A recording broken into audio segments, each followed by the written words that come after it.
बेटी अवध्या है, बेटी को कभी मत मारो, बोलो जय श्री राधे। अगर बेटी को कोई मारता है तो बहुत बड़ा अपराध लगता है। और ज्यादातर हमने देखा है कि लोगों को ये लगता है कि भाई ठीक है, बेटा हो जाए, बेटा हो जाए। देखो, बेटा हो चाहे बेटी है तो सब आपका ही ना। परमात्मा ने जो आपको परोसा है वो आपका भाग्य है। इसलिए अगर बेटी घर में हो जाए तो नाक भौं मत सिकोड़ो कि हे विधाता, तूने बेटी क्यों दे दी मुझे, क्या जरूरत थी। और खासकर दादी अम्मा, एक पोता हो जाए, का करी है पोता, फिर बिटिया पैदा कर दियो।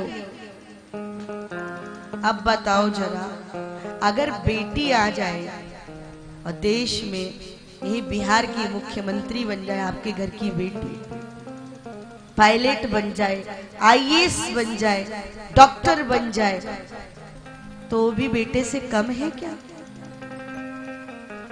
और जब बेटी को कोई भी गर्भ में मारता है, जिसने भी मारा है, ये कथा उसका कभी कल्याण कर ही नहीं सकती। जो भी गर्भस्थ शिशु, चाहे बेटा हो चाहे बेटी, अगर मार दिया है तो हत्या का पाप तो चढ़ा है सर पे। भाई, किसी को सामने से मार दो तो हत्यारे तो कहलाते हैं ना। लेकिन आपने औजार चलवा दिया जा करके, और खुट खुट करके वो औजार चला, तो उसमें जो जीव बैठा था, जो आत्मा बैठी थी, वो नहीं रोई होगी। और रो कर कहती है, ओ माँ, तू भी एक बेटी और मैं भी एक बेटी, तूने क्यों मारा मुझे माँ, क्यों मार दिया मैया। अरे मैं आ जाती तेरे घर में तो भैया की जूठन दे देती, मैं वही खा लेती, भैया के उतरन दे देती, मैं वही पहन लेती, ना भेजती स्कूल, पुरानी कापी किताबों से पढ़ लेती।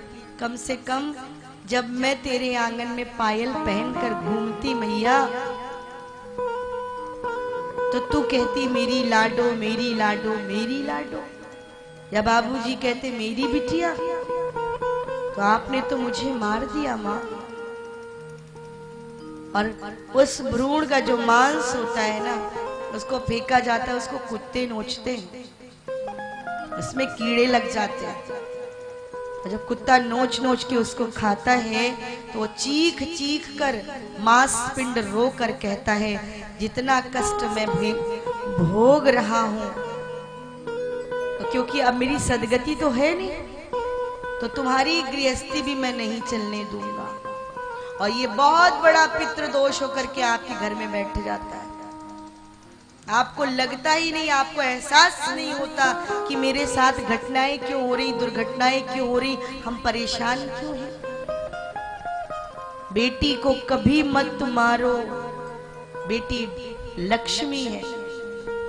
नवरात्रि में बुला के कंचक खिलाते हो, कन्या खिलाते हो, और वही बेटी जब घर में आ जाए तो नाक भौं सिकोड़ते हो।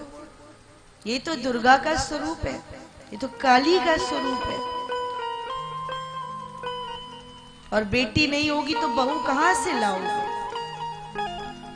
और आज कमी हो रही है। जिसके साथ आप दुर्व्यवहार करोगे, चाहे कोई वस्तु हो चाहे कोई मनुष्य हो, बदला अवश्य होता है। किसी वस्तु का अपमान करना शुरू कर दो, वो वस्तु तुमसे छिन जाएगी। और सम्मान देने लगोगे, प्रेम करने लगोगे, वो भी निर्जीव चीज भी प्रेम करने लगती है। प्रेम का यह असर होता है। तो कृपया करके बेटी को संरक्षित करो, बेटी को आने दो, और बेटी अपना भाग्य स्वयं लेकर आती है।